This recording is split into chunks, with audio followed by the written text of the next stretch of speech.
What happens when a royal guest sits down for what should be a friendly chat and instead faces an all-out attack from a talk show host who clearly has an agenda? In just 27 seconds, one comment from Denise Welch turned a simple interview into the most shocking moment in loose women history. This is the story of how Prince Harry walked onto that stage with nothing but good intentions and walked off after being pushed to his absolute limit. The studio lights were bright as Prince Harry made his way onto the Loose Women set. The audience clapped and cheered as he waved and took his seat on the famous purple sofa. Next to him sat the panel: Denise Welch, Ruth Langsford, Colleen Nolan, and Janet Street Porter. All of them smiling, all of them looking welcoming. But something felt different today. Something felt off. Ruth Langsford started things off with a warm smile. She leaned forward and said, "Prince Harry, thank you so much for joining us today. We are absolutely thrilled to have you here." Harry nodded graciously. "Thank you for having me. I am happy to be here and talk about the work we are doing with mental health charities." The audience clapped again. Everything seemed fine. Everything seemed normal. Ruth continued with her questions, asking about his charity work, his passion for helping young people struggling with mental health, and the initiatives he had been supporting. Harry answered each question thoughtfully, passionately, and with genuine care. The audience listened intently. They were moved by his words. You could feel the warmth in the room. But then Denise Welch spoke up. She shifted in her seat, crossed her arms, and looked at Harry with an expression that was anything but friendly. "Prince Harry," she said, her voice sharp, "I have to say, I find it quite interesting that you are sitting here talking about mental health when you have caused so much pain to your own family." The studio went silent. The audience gasped. Ruth Langsford looked shocked. Colleen Nolan's eyes went wide. Janet Street Porter looked down at her notes, clearly uncomfortable. Harry blinked, taken aback by the sudden shift in tone. He cleared his throat and replied calmly, "I appreciate your question, Denise, but I am here today to talk about the important work being done to support young people who are struggling. That is what I want to focus on." Denise did not back down. She leaned forward, her voice getting louder. "But you cannot just ignore the elephant in the room, can you? You have made accusations. You have aired private family matters. And now you expect everyone to just forget about that and listen to you talk about charity work?" Harry remained calm, though you could see the frustration starting to build in his eyes. "Denise, with all due respect, I am not here to discuss my personal life. I am here to shine a light on an issue that affects millions of people. Can we please keep the focus on that?" Ruth tried to step in. "Denise, maybe we should," she started, but Denise cut her off. "No, Ruth, I think this needs to be said," Denise snapped. She turned back to Harry. "You sit there in your expensive clothes, living your life of luxury, and you have the nerve to lecture the rest of us about mental health? Do you not see how hypocritical that is?" the audience murmured uncomfortably. Colleen Nolan looked at Denise with concern. Janet Street Porter finally spoke up. "Denise, I think that might be a bit harsh," she said quietly. But Denise was not listening. She was on a roll now, her words coming faster and sharper. "You know what I think. I think you use these causes as a way to stay relevant. You talk about mental health, but what about the mental health of your own grandmother? What about the stress you put on her in her final years?" Harry's jaw tightened. His hands gripped the edge of his seat. He took a deep breath, clearly trying to keep his composure. "That is incredibly disrespectful," he said, his voice steady but firm. "You do not know what you are talking about." Denise scoffed. "Oh, I do not know what I am talking about. Everyone knows what happened. Everyone saw how you treated your family. You cannot rewrite history, Prince Harry." Ruth tried again to regain control. "Okay, let us take a step back here. Harry, you were saying about the new program you are launching," she said, her voice a little shaky. but Denise would not let it go. "No, Ruth, I am not finished," she said, holding up her hand. She looked directly at Harry. "You know what really bothers me? You sit here and play the victim. You act like you have had such a hard life, but you have had every advantage. You have had every privilege, and you threw it all away. And for what? For attention?" The studio was tense. The cameras were rolling. The audience did not know where to look. Some people had their hands over their mouths in shock. Others were leaning forward in their seats, unable to look away from the drama unfolding before them. This was live television at its most unpredictable.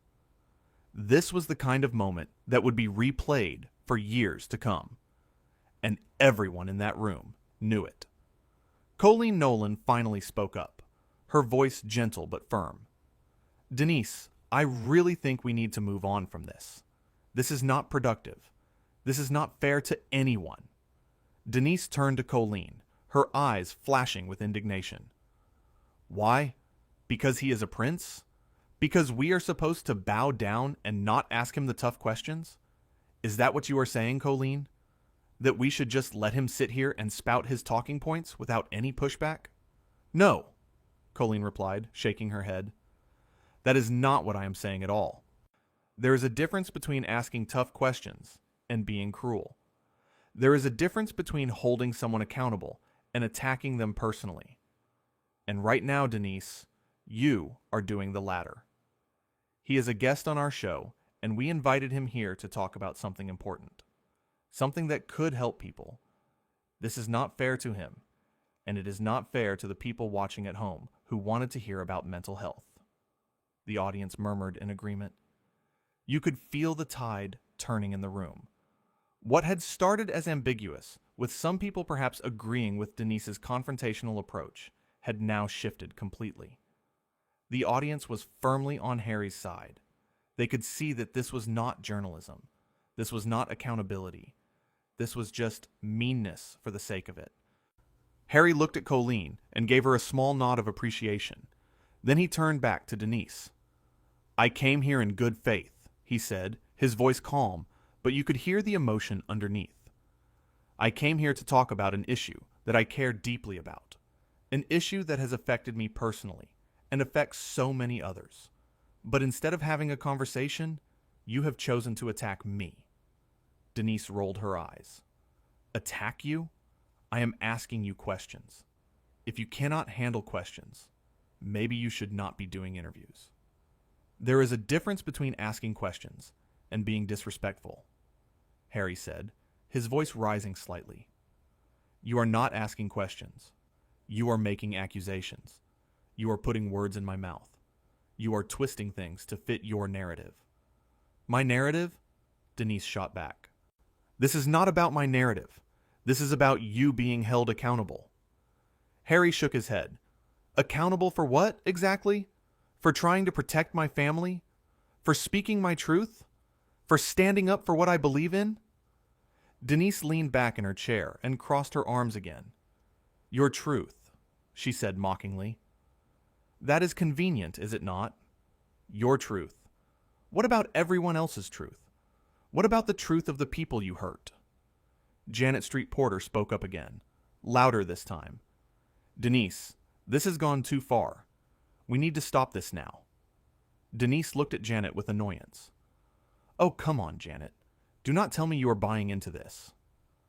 "I am not buying into anything," Janet replied. "I just think we should treat our guests with respect.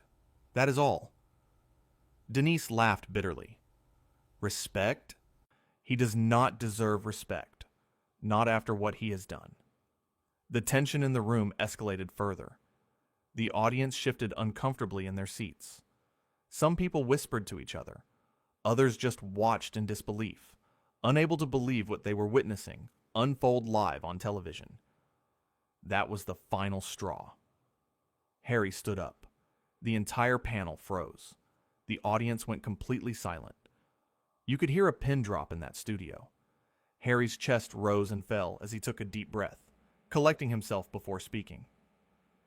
"I have tried to be respectful," Harry said, his voice steady but filled with emotion. I have tried to stay calm. I have tried to keep this conversation focused on what matters. But you, Denise, have made it clear that you are not interested in having a real conversation. You are interested in tearing me down.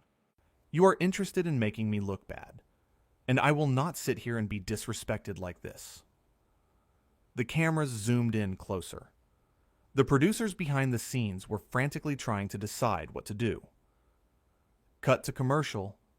Let it play out. This was unprecedented. This was live television at its most raw and unpredictable. Ruth Langsford looked panicked. Harry, please sit down. We can, she started, but Harry shook his head. No, Ruth, he said. I appreciate you trying to mediate, but this is not okay. I came here to do something positive. I came here to talk about helping people. And instead, I have been ambushed. I have been attacked for trying to do the right thing. Denise stood up as well, her face red with anger. Ambushed? You are calling this an ambush? You are so entitled. You are so used to everyone bowing down to you that the moment someone challenges you, you cannot handle it. You cannot take the heat. Harry looked at her with a mixture of disbelief and sadness. You know what, Denise? I feel sorry for you. I really do. Because you are so consumed by your own bitterness that you cannot see past it. You cannot see that I am trying to do something good. You cannot see that there are real people out there who need help. All you can see is your own anger. All you can see is your own agenda. Denise's eyes flashed. How dare you, she said, her voice shaking with rage. How dare you sit there and act like you are better than me? How dare you lecture me about bitterness when you are the one who abandoned your family? I did not abandon anyone, Harry said, his voice rising for the first time. I protected my family. I protected my wife. I protected my children. That is what a good husband does. That is what a good father does. And if you cannot understand that, then I genuinely feel sorry for you. The audience gasped at the direct confrontation. This was no longer a polite disagreement. This was a full-blown argument, happening right there on live television, and neither side was backing down. I am not acting like I am better than anyone, Harry continued, his voice now forceful and clear. But I will not let you talk to me like this. I will not let you belittle the work that I am doing. I will not let you use this platform to spread your negativity and your hatred, because that is what this is. This is not journalism. This is not asking tough questions. This is just cruelty. Denise pointed her finger at him. Cruelty? You want to talk about cruelty? What about the cruelty you showed your own family? What about the pain you caused them? What about... But Harry cut her off. Stop. Just stop. You do not know what you are talking about. You do not know what happened behind closed doors. You do not know the full story. And yet you sit here and judge me as if you do. You sit here and condemn me as if you have all the facts. But you do not. You only know what you read in the tabloids. And I am not going to stand here and defend myself against tabloid lies. The producers were now scrambling. You could see people running around behind the cameras. Someone was trying to signal to Ruth to cut to a commercial break, but Ruth was frozen, unsure of what to do. Colleen Nolan stood up and walked over to Harry. Harry, I am so sorry about this, she said softly. This is not how we normally do things here. This is not who we are. Harry gave her a grateful look, his eyes softening for just a moment. I know, Colleen. Thank you. I appreciate that. I know that you tried to stop this. I know that you wanted to have a real conversation. But some people, he glanced at Denise, are not interested in conversations. They are only interested in conflict. Denise, however, was not done. She stepped forward, closer to Harry, her voice cutting through the tension like a knife. Oh, here we go, she said sarcastically. Everyone rushing to protect poor Prince Harry. Everyone making excuses for him. God forbid he has to face any real scrutiny. God forbid someone asks him the questions that everyone wants answered. Harry turned to her one last time, his expression now completely serious. His jaw was set. His eyes were focused. This is not about scrutiny, Denise. This is about basic human decency, something you clearly know nothing about. I came here to talk about mental health, about helping people who are struggling, about making a difference in people's lives, and you have turned it into a circus. You have turned it into an attack, and I will not be part of it. A circus? Denise scoffed. You are the one making it a circus by walking off. You are the one who cannot handle being questioned. You are the one. Enough! Ruth shouted, standing up abruptly. The entire studio fell silent. Everyone turned to look at Ruth, who was visibly shaking with emotion. Denise, that's enough. This has gone on long enough. You have said your piece. Now, let him leave with dignity. Denise looked at Ruth, shocked by the outburst. Ruth, No, Ruth interrupted, her voice firm. No more. You have done enough. We invited this man onto our show to talk about something important, and you have made it all about your own agenda. You have embarrassed us. You have embarrassed yourself. And most importantly, you have disrespected our guest. I am ashamed. The audience erupted into applause. People stood up, clapping for Ruth, clapping for Harry. The energy in the room had completely shifted. What had started as Denise's show had become her downfall. The very people she thought would support her questioning had turned against her, and with that, he began to walk off the set. The audience erupted. Some people were clapping, supporting Harry. Others were gasping in shock. The panel sat there in stunned silence. Well, except for Denise, who was still standing, her arms crossed, looking defiant. But you could see it now. You could see the cracks in her armor. She had not expected this. She had not expected to be called out by her own colleagues. She had not expected to lose the room. But before Harry could leave the stage completely, a producer rushed over and stopped him. They exchanged a few words. The producer's hands were gesturing frantically, clearly pleading. Harry shook his head slowly, but firmly. The producer looked desperate, their eyes wide with panic. Please, you could see the mouth. Just a few more minutes. But Harry was firm. His mind was made up. He had made his decision, and nothing was going to change it now. Ruth finally found her voice again. Harry, please, she called out, her voice breaking with emotion. We can work this out. Please do not leave like this. Harry paused and looked back at her. His expression softened. Ruth, I have enormous respect for you and for this show. You have always been fair to me. You have always treated me with kindness. But I cannot stay here and be treated like this. I cannot sit on that sofa and allow someone to attack me without provocation. I hope you understand. This is not about you. This is about maintaining my dignity and my self-respect. Ruth nodded, her eyes welling up with tears. You could see the pain on her face, the embarrassment, the regret. I do understand, she said quietly, her voice barely above a whisper. I am so sorry. This should never have happened. Denise, meanwhile, had sat back down, but was still fuming. Her face was flushed.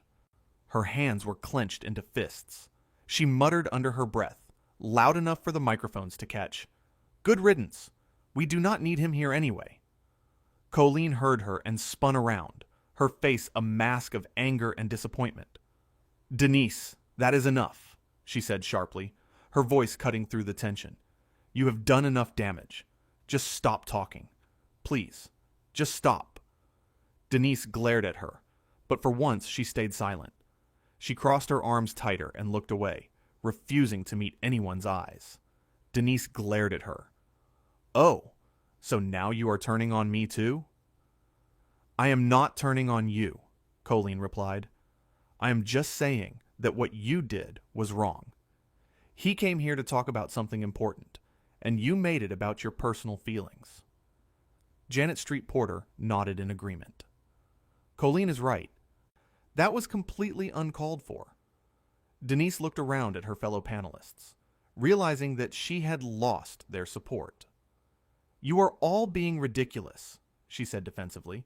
I was just asking the questions that everyone at home is thinking. No, Denise, Ruth said, finally finding her strength. You were not asking questions.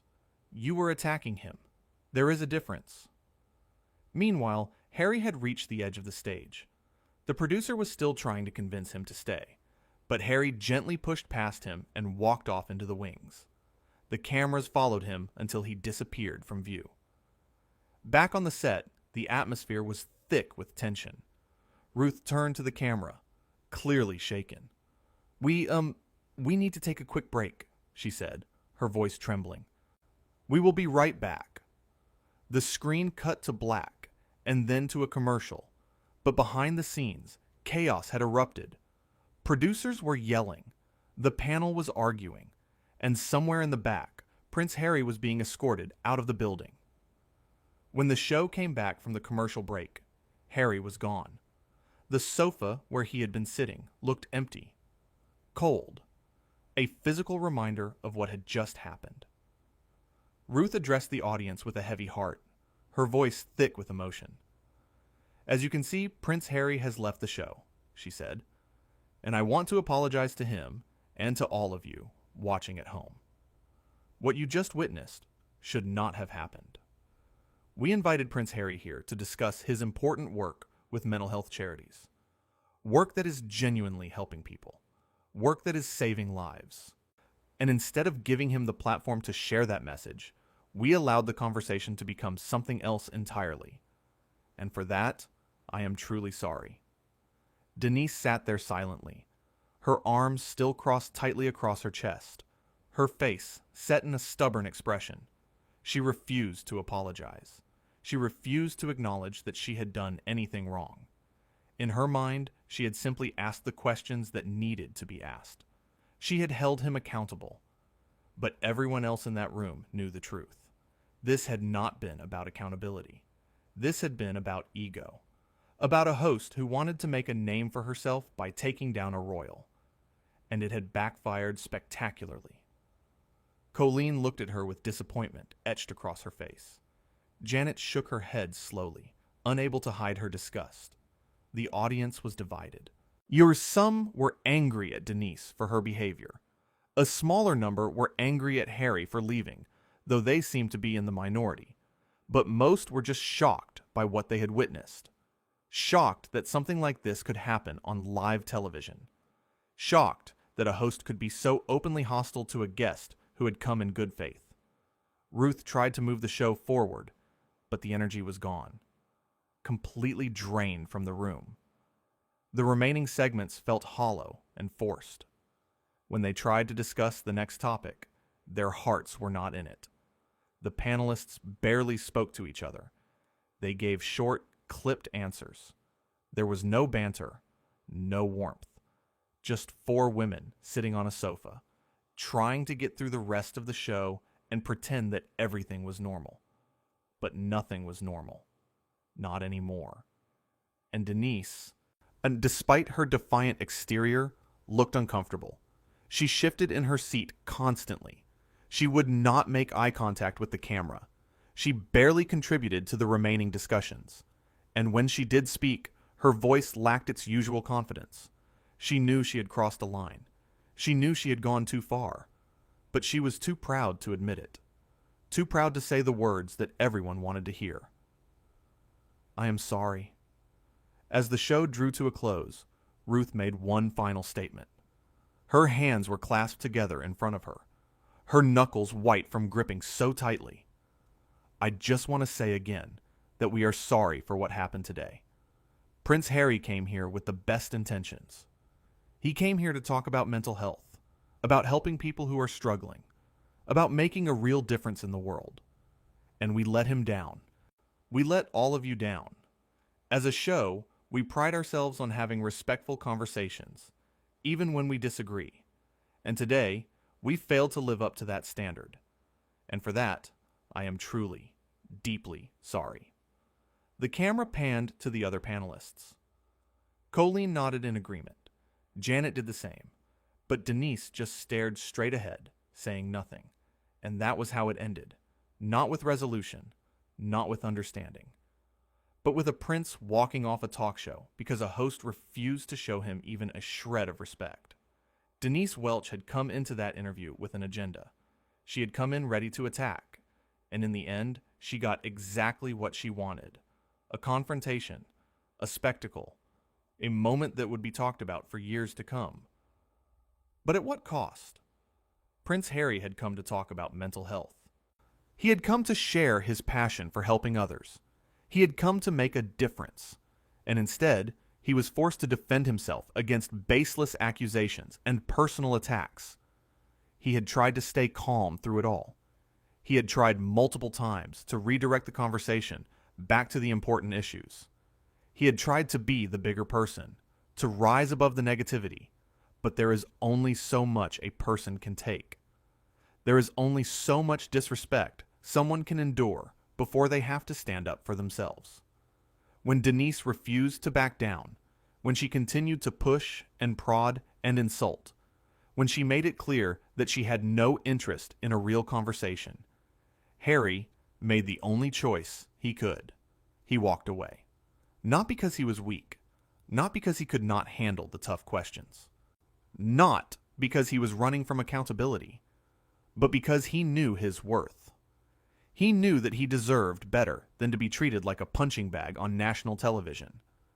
And he was not going to let anyone, not even a talk show host with a platform and an audience, make him feel small or diminish the important work he was trying to do.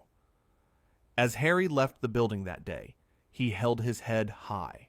He had nothing to be ashamed of. He had conducted himself with dignity and grace under incredibly difficult circumstances. He had shown restraint when most people would have lost their temper. And he had stood up for himself when it mattered most. Denise, on the other hand, had revealed her true colors. She had shown the world that she was more interested in creating drama than in having meaningful conversations. So she had shown that she was more interested in tearing people down than in building them up. And she had shown that when given the opportunity to interview someone who was genuinely trying to make a positive impact, she would rather use that platform to air her own grievances. The other panelists had tried to intervene. Ruth, Colleen, and Janet had all attempted to steer the conversation back on track. They had all recognized that what was happening was wrong.